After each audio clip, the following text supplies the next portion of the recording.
Welcome to this week's episode of MarTech Unravelled. Our topic of discussion today is digital marketing, a lifeline for small businesses. Our guest today is Nneka Keshi, a global marketing executive passionate about unlocking growth for small businesses on the African continent. Welcome, Nneka. Hi, Fiona. Thank you for having me today. Thank you so much for being our guest today. I would love for you to introduce yourself and tell us a bit about yourself. Sure. I started my career in digital marketing 19 years ago. I like to say I grew up in digital. I've had the opportunity to really grow up in this space from when it first started, right? So I started my career in New York. I worked 10 years in New York for companies like Microsoft, agencies like Publicis, really handling like global accounts and just helping them figure out their digital strategy and how to go to market and just really continue to drive impact in the space. After that time in New York, I really started to say I'm also Nigerian, and I really wanted to start moving my career to the Africa continent and say, can I grow up in digital also as digital was starting to expand on the continent? So I got the opportunity to move to Paris, where I got the opportunity to work for L'Oreal, and I covered Africa and the Middle East. Also working on the digital strategy for what we call the zone. And then for the last 7+ years, I've been based out of Johannesburg, South Africa, covering the sub-Saharan African market. Again, all within Acceleration Digital, figuring out digital can really help drive the bottom line impact for a lot of companies. So really excited, really love the space. I like to say digital is a skill and I can work across any vertical because I really like the impact that it drives. Excellent. Thank you so much. We're really excited to have you speak to us about this topic. So it's no secret that small businesses across Africa account for over 70% of employment opportunities. And this is as stated by the African Development Bank, making them a force for driving economic change. However, they do face several barriers to growth, namely access to finance, high cost of raw materials, lack of access to markets, lack of business knowledge, just to name a few. Now, you recently wrote a really insightful article in Marketing Africa, whose title was Digital Marketing as a Lifeline for Small Businesses in Challenging Times. In this article, you outlined 5 reasons why businesses should leverage digital marketing. Please expound on these strategies. Of course, thank you. So I always say I'm very impressed about how agile small to medium-sized businesses can be in terms of really adapting and adopting like what is available to them. And so if we start to think about how digital marketing can play a huge role in just their expansion and driving sales, I think as you mentioned, there were 5 key things I spoke about. The first one is around digital being cost effective and data driven. And why this matters is because unlike traditional marketing where there might be a huge cost of entry, digital marketing is one of those spaces that really helps you reach scale at a very efficient cost. So it's cost effective in terms of like you can really start with as little as, and I'm going to use dollars as a kid, as little as like $5, right? Just to really start to put your brand that never existed and putting it in front of people that could potentially be interested in your product. And then the second part of that is data driven, meaning that the minute you put anything online, the great thing about it is that you start to see data back to see if it's working. So, one, in terms of impressions, like how many people have seen the ad, how many people have clicked on the ad, how many people, if you have all the right connections in place, actually got to your website, what did they do on the website. So, all of that information is literally starting to populate as soon as you start your advertising, which is not true in a lot of other spaces. So that for me is just like a minefield of information that is just amazing that small to medium sized businesses can use. The second thing I had talked about was it's flexible and adaptable, right? And this essentially means that again, compared to other places where you might have to spend money to drive your business, on digital, you can stop it immediately. Like you can see it's not working, you're seeing that you're not getting the results you want, and you can just press pause, right? And your spending stops. Or the opposite, you go across multiple platforms and you say, hey, by the way, this is the one that's really driving interest in my product, and then you decide to pause the other ones and really focus on where it's driving the results. So that's the flexibility you have. Whereas in some other places, once you put the money in, you kind of have to wait till the campaign is over. So again, another reason why I think digital marketing really comes to the top in terms of when you're starting as a small to medium sized business. The third thing I talked about, and I think everybody's talking about it today, is the leveraging the power of AI. And a lot of the tools that are available to be utilized, whether it be on the platforms like Google, Meta, TikTok, and the likes of that, is that they're already incorporating the power of AI into the solution. So a lot of the heavy lifting has been done, right? So as you're starting to create these campaigns, you might not know a lot about the space, you might not know what to do, but it's already incorporated. It's the algorithms are there and created so that you put in your product in front of people that are most likely to want to see it and want to purchase it ultimately. So it's already leveraging the power of AI. The fourth thing I talked about was around building strong customer relationships. And I really like this one, right? Where advertising, when you used to watch TV, you would see your TVC and you'd be like, oh, it's interesting. And that's pretty much it. And yes, it's top of mind awareness. However, in this space, you have the opportunity to have a back and forth with that customer, right? Whether it's from the DMs and Instagram or like clicking through to WhatsApp and having that opportunity to really ask the customer, like, answer their questions to ultimately drive them further down the funnel, or just to have a conversation, whether it's in the comment section. But that two-way back and forth communication starts to build a strong customer relationship. And then the last one that I spoke about is that it gives you the power to expand beyond your borders, right? So whether you're a small brand just starting up in Kenya, if you think about the first reel you put on Instagram, that could be viewed anywhere in the world. So imagine being able to resonate with a customer in the US, and ultimately, if you figured it all out, you have the ability for them to message you and ask you questions, and then you can figure out how to close that skill. Whereas before, it was very much in your realm of existence. With the power of digital, now you can pretty much sell to anybody in the world. Mm. Wow. Yeah, there are a lot of benefits of leveraging digital for small businesses. I mean, you talked about how easy it is. The accessibility is very easy for everyone to, jump in and to start. The tools are already built, as you mentioned. You talked about Meta, you talked about a few other platforms. So a small business doesn't have to, think about, where do I start? What do I build? The tools are already there. I think you also mentioned something really important about the budget side of it. As small businesses are very Hmm. stretched with budgets. But you mentioned that number one, Exactly. digital marketing is a lot cheaper than other types of mediums, and also it allows flexibility to start and stop as needed. Exactly. And I think that's super key, right? And while we're speaking about small to medium sized businesses, I mean, this is true across the board. That's what multi large organizations are currently using, and they're understanding the value. So as I said, I think that the greatest thing is really the barrier to entry, right? So it's not even a world where only large companies with a lot of budgets that can come in. Now you as a small business that are launching today, you can start marketing immediately. And that's the Yeah, power. yeah, yeah.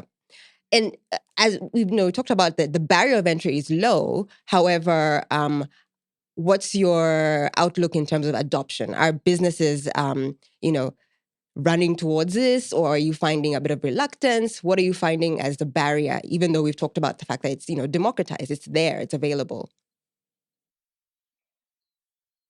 Great question. I think, I would say years ago, I would say it was more of a let's dip our foot in the water and see. I think now in this day and age, the adoption is high, right? I think what people are trying to figure out is just how do you do it properly? How do you get the most impact from it? And how do you ensure that it fits within your overall marketing mix, right? It's not just one thing, right? So how do you make sure it works all together? Why is it that in tough economic times, businesses, small and large, tend to cut their marketing budgets. Is this a wise thing to do? Yeah, I think great question. Like when you are managing a P&L during the tough times, you are looking at every expense line. And it's normal to really look at that marketing line items because in some cases it's really large, right? So it's really a matter of when a business is going through a tough time, they tend to want to just really go back into what do we need to make it through this tough time. Mm-hmm. And to your second question, is it a good idea? Mm-hmm. I think it's more so it's not necessarily great to go 100% dark, as I like to call it. Mm. It's really a better place where you should start looking at what is working and how do you just focus on that. So I remember during COVID, I mean, it was a time where it was unprecedented. Nobody was expecting it. Mm-hmm. And during that time, from a working perspective, I saw a lot of brands just go off, right? And because they were trying to figure out what was happening, what Mm-hmm. does this mean, the impact. But at the moment where they were stopping marketing was the point where literally the whole world was coming online because Mm. there was nowhere else you could go, Yeah. right? You couldn't Mm. drive outside. Yeah. The billboards were not making sense. You Yeah. were in the house 24/7, Mm-hmm. online, working from home. Mm-hmm. So it was actually the point where you had the most eyeballs that were looking at social media, and this was the time. So, as I said, like all the competition went dark. Imagine if you went full black and you took a bet at that exact time. Mm-hmm. So, I just say all that to say that it could essentially become a lost opportunity, Mm-hmm. right? If you really start to just go completely offline or stop your marketing. So reduced visibility typically will lead to lost customers. As we spoke about in the last question, it was really about the fact that digital is very low cost in relatively. So it's a more optimizing versus completely taking it offline. Mm-hmm. And then, as I mentioned, it is a time that your competition is probably slowing down. So that could be an opportunity for you to really not only one take 100% of the attention, but at a relatively low cost, right? Because nobody else is there. And Mm. then I think one thing that small businesses or just businesses sometimes forget is that brand equity is a thing, Mm-hmm. right? The more people know about you, the more people trust the brand. Um, it's usually a place that they will one top of mind like think of you when they're looking to buy a product or service within that vertical. But even more so, it does when you go offline completely, you stop your marketing. It leads to long term, and there's studies about this brand impact, right? Because again, it's not the first thing you're thinking about when you're looking to shop. So Mm-hmm. you really do have to continue to invest in that brand awareness. Mm. Mm. Yeah. Yeah. But agreed. So I Agreed. guess to just wrap that up, what I would say is that don't cut, don't go 100% dark. I think really think about shifting and optimizing during tough times. Mm. Mm. Yeah. And where does you mentioned, leveraging digital allows you to have that customer relationship, build customer Mm-hmm. relationships and build customer conversations and so on. So if, during tough times, a business is like, oh, I can't spend on, ads on, Mm-hmm. Facebook, Instagram, Exactly. whatever. Um, do you think that the, data that they've collected about, their customers, the first party data as we call it, is that when it Mm-hmm. also starts to kick in, or where you can really leverage it during the tough times as another For alternative? sure, completely. I think that's such a great point, right? And it is something that you should be considering collective as we start off, right?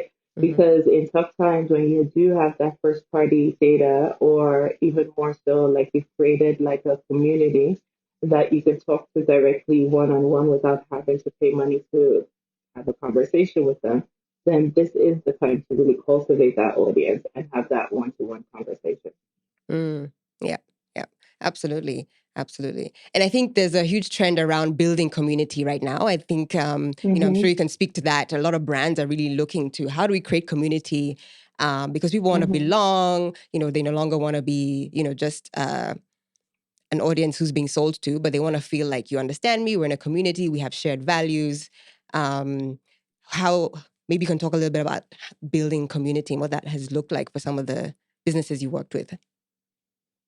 Yeah, I think it can look as simple like so I'll even look at just like the communities that exist within the Instagram platform. Like if you think about how content creators or even brands have started to really utilize some of the tools that are available. So it started from a place where you follow somebody that you really resonated with, but now you can create a community where they can send you information, and you would get a notification, and then now this is a place that they put in their exclusive content, just Mm, because all of that signals to you as being part of the community. One, you're getting the information first.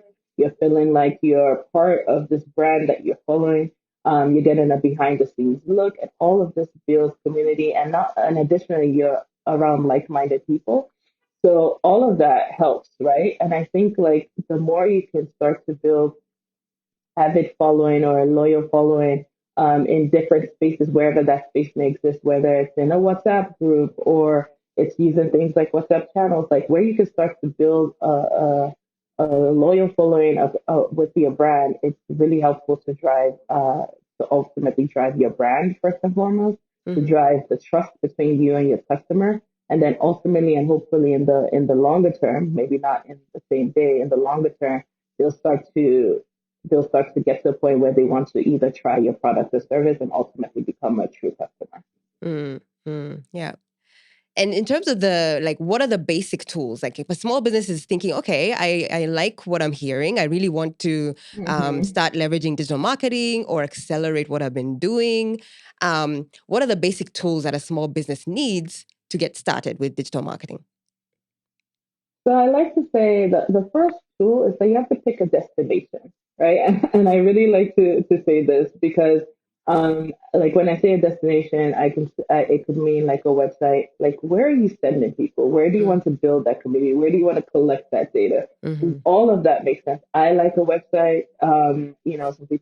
Some people like to start on a social platform, but I like a website because that's your own, mm-hmm, like your own entity, is your own brand. You can put all the information about your brand or your product on that. You can also in on your website start to collect that first party data, right? mm-hmm, And so all of these things is really why I tend to say, do you have a website? Like have you built out your website? So mm-hmm, it's a destination, right? And so then when you have a website, the next thing you really want to just ensure is as simple as possible. Again, as we said earlier, all the tools are very straightforward. Is like your ad tech layer.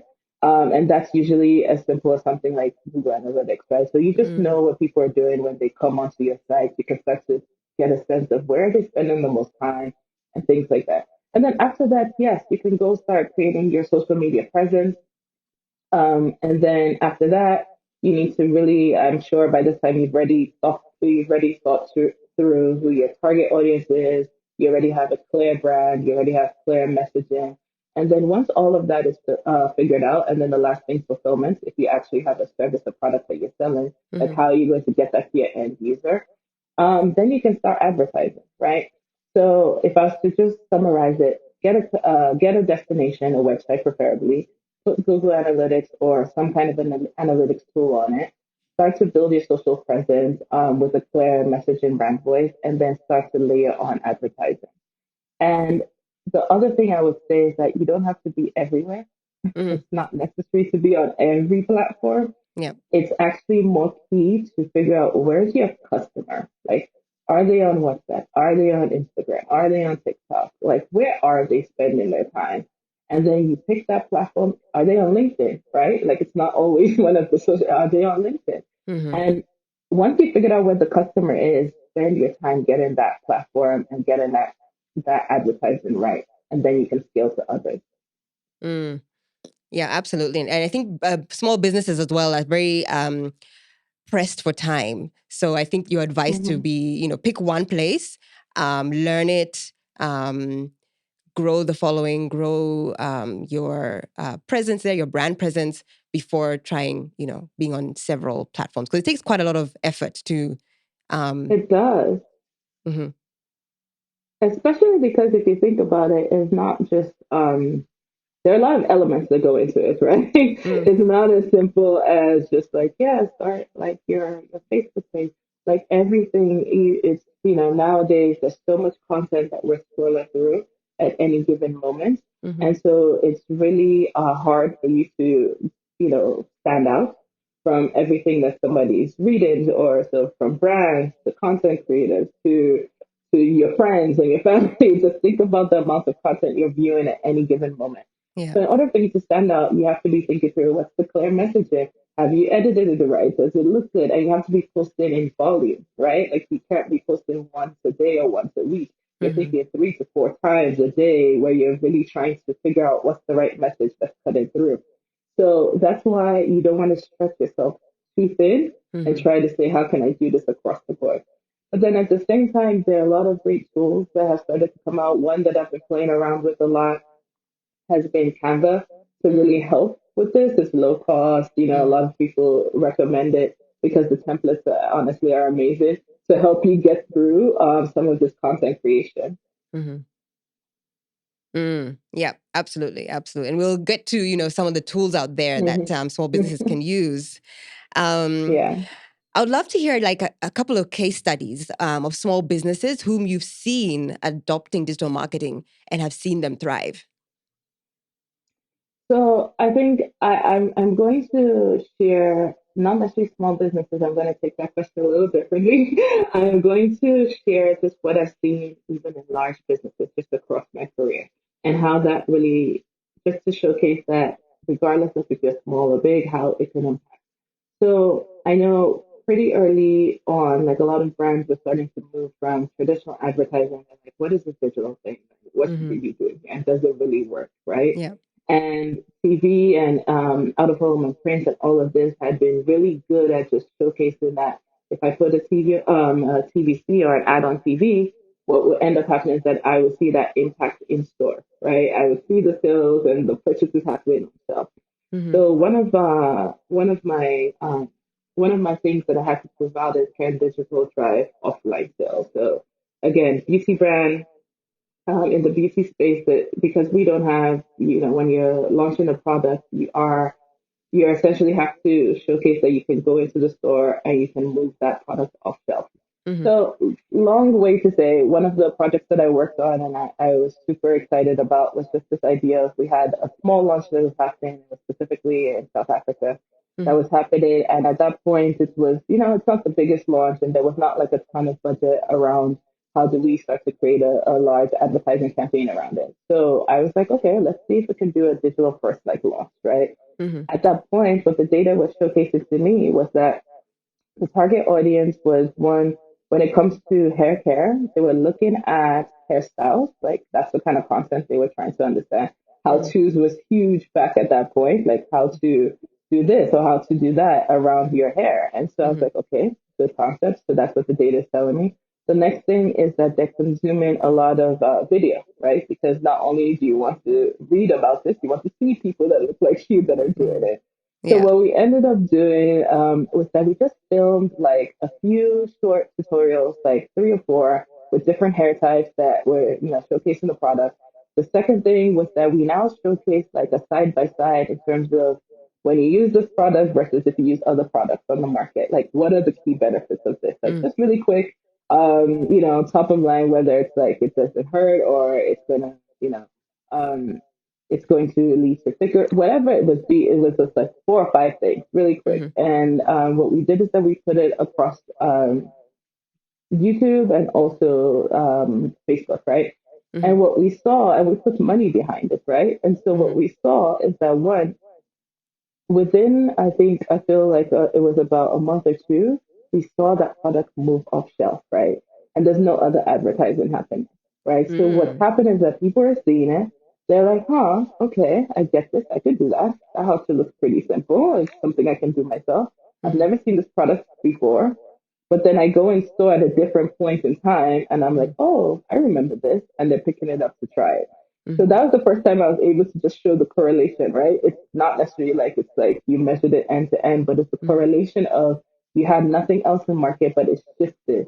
And I've Mm-hmm. seen this happen time and time again, whether it's like giving a product to an influencer and doing nothing else and Mm-hmm. watching that product just after that video launches, watching that product be pulled off shelf, like, or sold out. And it's Mm. just that end to end, that just validation that this works.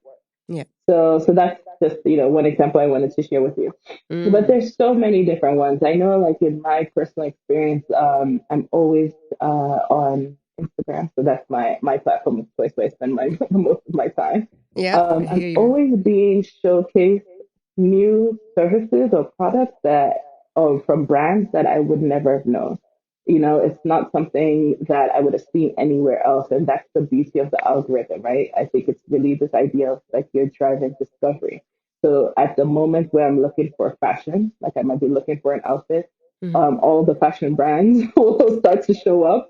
And what's Mm. beautiful about this is some of them, like in South Africa, I think like Style Alert SA, I feel like her outfits get sold out within a day of her posting, just Mm. because it's very like relevant in that time. And she's Mm. like a small business owner, and I know I have purchased from her. From the moment I click on it, I'm going into WhatsApp, I'm going to the website, I'm fulfilling that thing, it's being delivered to my house, and I'm like, this is not a huge company. This She does not exist in a mall.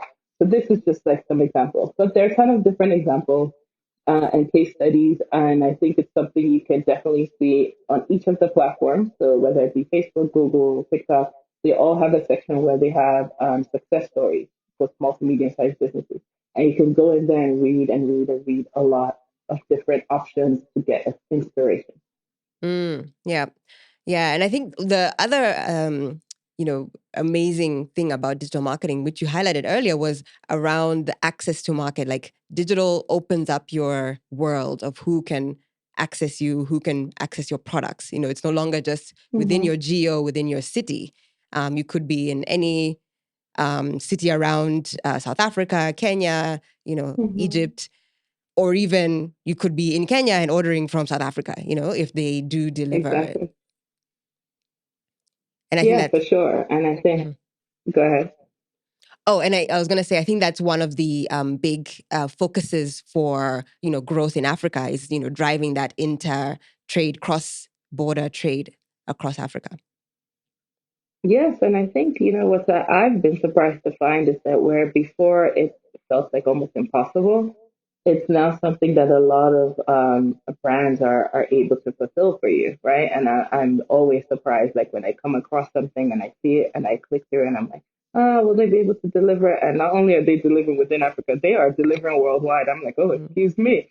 Yeah. So this ability to buy from anybody that sounds that is that has a product that I'm interested in is actually pretty amazing. It's now just the fact that digital allows me to discover them, right? Mm, mm. Yep, absolutely, absolutely. I'm just reminded of a friend, a couple of friends who used to live in Nigeria. They're Kenyan. They used to live in Nigeria for Mm-hmm. about 5 years, and they really, loved the fashion in Nigeria.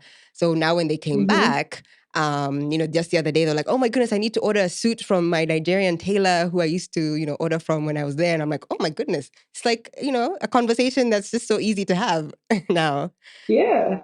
And I think that's what throws me off. And again, that's just the one is amazing. And yes, this is definitely something that I'm excited about. And I feel like it's only going to accelerate. Yeah, absolutely, absolutely. And what would you tell a business listening today on where they should Mm. start as of tomorrow? If they're like, okay, I'm sold, really need to get onto this because I need to grow my market, I need to be more visible, I need to leverage the cost savings and the flexibility of digital marketing. Where should they start as of Monday? Okay. So I would start with one platform. Where are your customers, right? Just pick one. So you have to figure out where they are, and don't try to be everywhere, right? So if your audience is on Facebook, go there. If your audience is on, WhatsApp, then start there. Really build out a business profile, post consistently, engage with the people that are starting to engage with you in the comments. So that would be step one. I think the next step will be as you start to go into the advertising bit is define one goal. And I say one goal, right? I Mm-hmm. think like even, when I speak to clients, I'll be like, okay, so what's the goal? What's the KPI?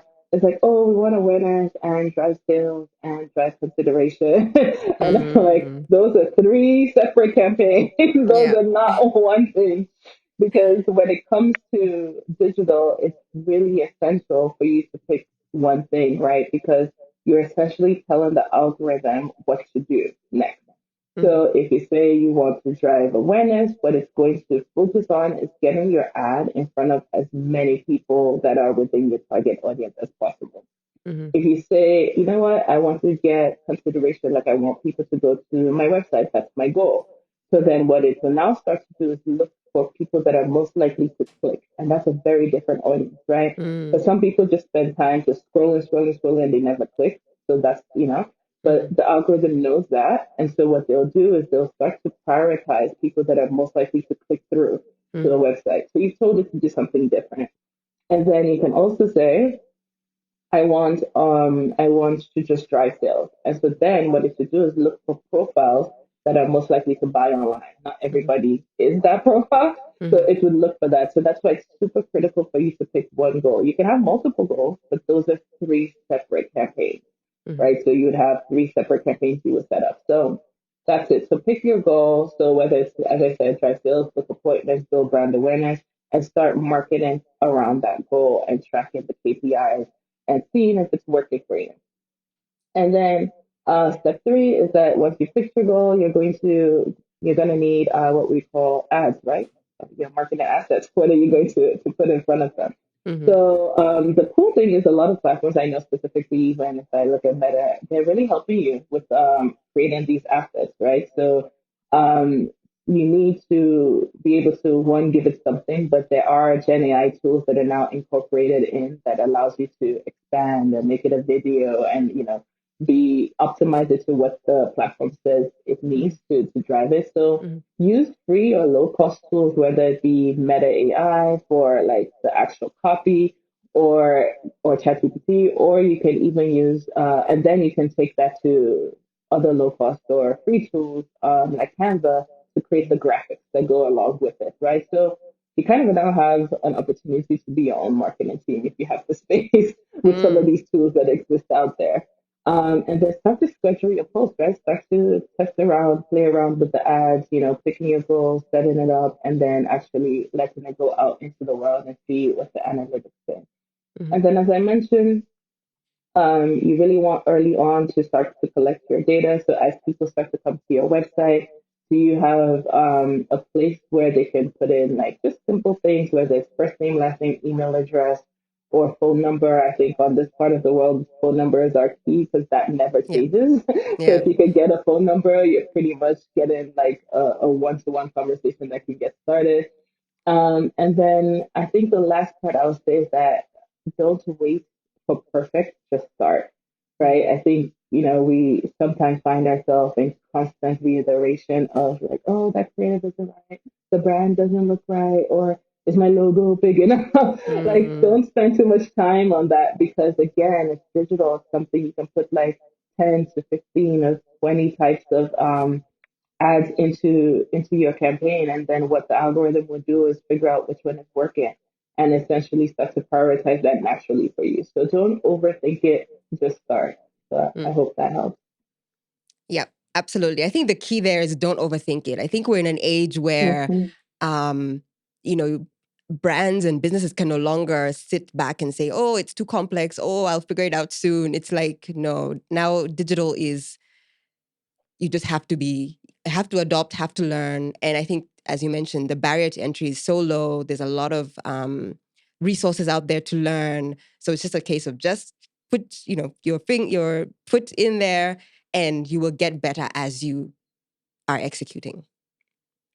And Fiona, sometimes the things that work the best are that raw, authentic, like ad that is not overly produced. You have just Mm, put up your phone and you're talking, you yourself as the founder just talking about the product, right? Like mm, those really hit, right? And that's yep. the key. It's like somebody finds you or your service so relatable that I want to know more about it. And a lot of times those are not the produced ones, Mm-hmm. those are the ones that are just like really straightforward. And you see that time and time again. Just look at your own behavior. Most of the people you follow them not because they're like just greatly styled. It's more so because you've seen something in them that is really relevant to you at that Mm-hmm. moment or Mm-hmm. time. So again, it doesn't have to be something. I think the tools are there to take, to help you, like maybe put it in the correct format. But I would say don't shy away from just putting up your phone, taking a picture if it's a product, and just putting it online and starting to promote it and see what comes back. Yeah. Yeah, yeah, yeah. I think there's also a huge demand for, relatable content, African content. Like we are so dynamic. We are, each country has their Yeah. own language, their own isms, their own, inside jokes. Hmm. So, you know, the more we can infuse that Yeah, for into sure. marketing, the better. Definitely. And those, I can tell you 100% that work. I mean, it completely works when you're infusing relatability and authentic and being authentic into your ads. And it's hard. It's actually harder than than you think. And so Mhm. the people and the businesses that get it right are the ones that move the needle. Yeah, yeah. Now, with the rise of digital marketing comes the increase in the Mhm. generation and sharing of data. How can Mhm. small businesses adopt safe data privacy practices? Truth be Yeah. told, data privacy is not high on the list of priorities for small businesses. However, it's something that they really need to think about because as the tech industry matures, digital marketing matures, this is going to really become a huge requirement for businesses, small or big. So, what have you seen in the SA market, for example, on this front in terms of better data privacy practices for small businesses? Yeah, I actually say just globally, right? Privacy is a big topic, right? And this is something that has shifted. I think in my years of digital marketing, I've just watched how it's changed and become more restricted and more transparency. Transparency has been demanded across the industry. I think, as you mentioned, like most medium-sized businesses have a lot on their plate. They're thinking about a lot of things, and this might not be top of mind. However, I urge you to really think about it from the beginning, and it doesn't have to be complex. Just start building with the end in mind. You're going to be a big, large multinational, so you need to ensure that you have the right systems in place and you're adhering to all the privacy policies within your country. So, like for you had mentioned South Africa, Poppy Act was something that was released that a lot of I like across from big to small businesses to individuals took it very seriously. They're like, "Oh, Poppy Act, you can't do this anymore." So, people and businesses had to start rethinking how they communicated, how they did large SMS blast or WhatsApp blast. You can't just do Mm-hmm, that anymore. And mm-hmm, the reason you couldn't do that anymore is because you never at any point got consent or opt-ins. So mm-hmm, now you have to start rethinking, like you might have a huge database, but now you have to go back and say, okay, how do I get consent or opt-in? mm-hmm, So what I would say is that build with the end in mind, right? So at the very beginning, really start to think through how are you going to collect data. So what CRM are you going to use? What data management system are you going to use? And it doesn't have to be something that's really huge. It's just more so just thinking through when you're collecting any customer data, are you putting the option for them to opt in to get additional comms from you, additional marketing messages from you, and that has to be upfront and center. So you have to build with opt-ins or consent. You have to give that option to the customers upfront. The mm-hmm, second thing is your privacy policy has to be effective, right? It has to be in line with the laws of each of your countries. So mm-hmm, make sure you spend time on that. Like just spend the time, get your privacy policy in place, and ensure that you're adherent to this upfront. mm-hmm, mm-hmm, mm-hmm. Curious, you mentioned that in South Africa, the Poppy Act, people are very aware of it. Was there a lot of Mhm. what is it called, literacy that was done? A lot of campaigns that were run to educate people on that. I'm quite curious because in Kenya Mm. we have the Kenya Data Privacy Act of 2019. Mhm. Um, Still, a lot of people are not aware of it. The big businesses are aware. But I would say, small businesses, the citizens are not quite aware. So I wondered, were there really huge drives of campaigns that were done to? the message out? I would say it's a mix, right? I think because for my experience, the large multinationals, as you know, like the large businesses for sure, were aware of it, but that trickled down really quickly into everybody's day to day lives because ultimately you started to see, brands like had to start communicating about it, right? Because they had to reconcept their databases, re-author your databases.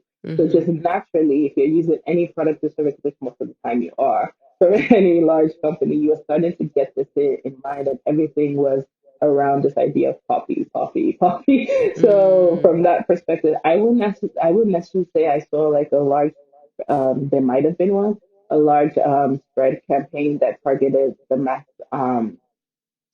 education about it, but I felt like it was something that very clearly was known, at least around, my circles and just in general, that people started to reference it. Even Mm-hmm. in like the most odd places that you wouldn't expect, whether it's like HOAs, right? You're like, wait, what? And people are like, Mm-hmm. no, this is coffee. You can't just have a WhatsApp group here where you're just sending personal information.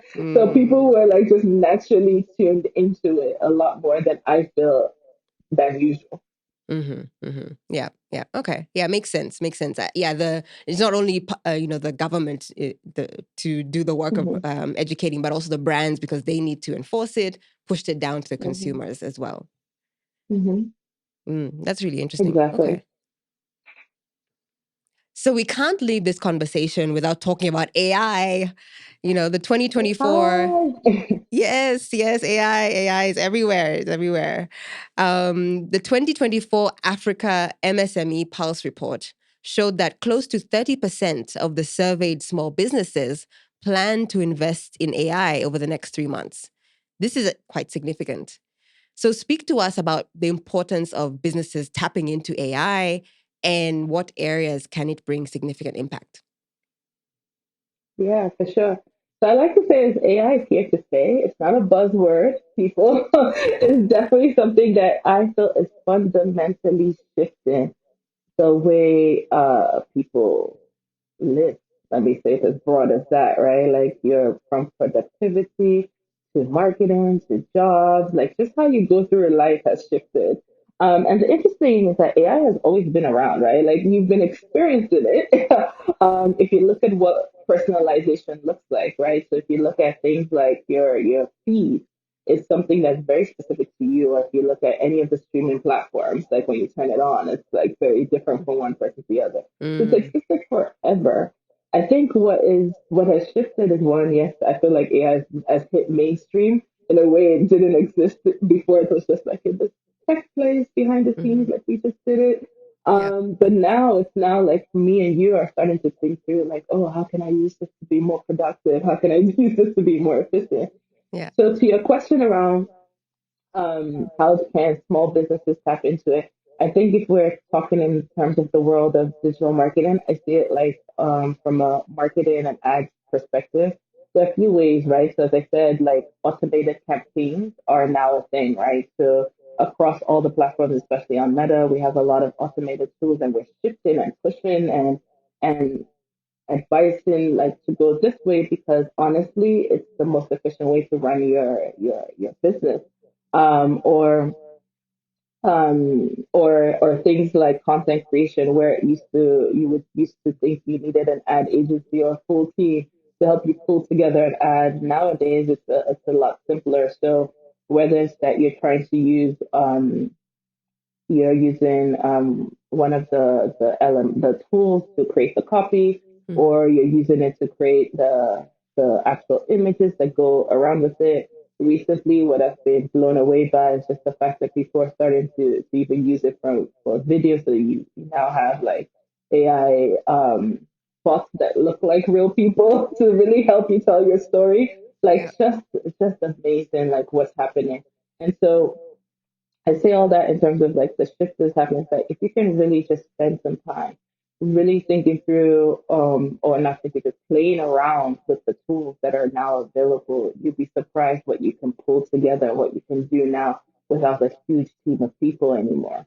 And this is even something that me personally I'm doing because Mhm. I'm also feeling the need to upskill myself a lot faster in terms of how do you stay ahead of this shift that's happening. Mm-hmm. And really understanding that before how I would used to go about doing things, there are a lot faster ways to do it now. And so how do you start to learn these tools and not be left behind, right? Mm-hmm. Like how do you start to push that?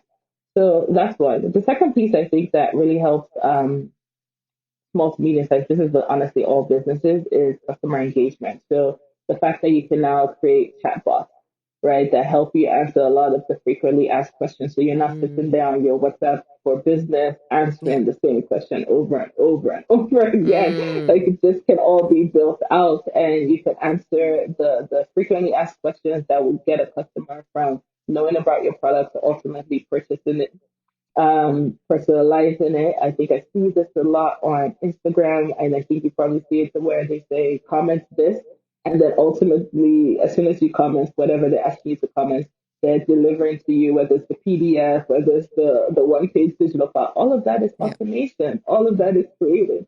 So there you don't have to sit, and what that does is that it drives the visibility of that one post. So it's not even an ad anymore. It's just something that's helping you gain a lot more reach of your Mm-hmm. product and service. So I'd say the two major places is just really um, the advertising piece, where you're using a lot of the automation tools that are available, and content creation, and then customer engagement, how you start to use things like the chatbots to help you scale your customer conversation that one to one and not just answer the same question over and over again.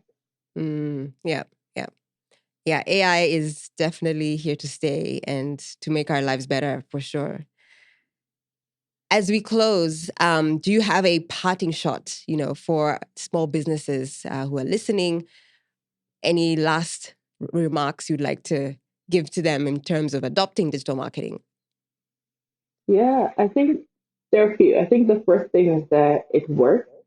So when I say it works, is that it can really take you from a place where you have a great product, you have a great service, and just by taking the time to put an ad on any platform can really skyrocket sales, right? So that's the first thing. The second thing is I would say start now, play around with it. That's the amazing thing about it. As I said earlier, it's adaptable. It's something that, you're not, it's efficient from a cost perspective, and you learn a lot immediately. And then the third thing is I would say, like, don't shy away from using some of the automation tools that are now available to make it scalable for you and allow you to grow fast. So those would be my three thoughts on the topic.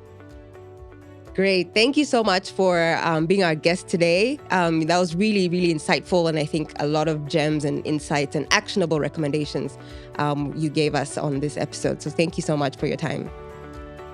Thank you, thank you, thank you, thank you for having me on your podcast, and thank you, and I hope it really resonates.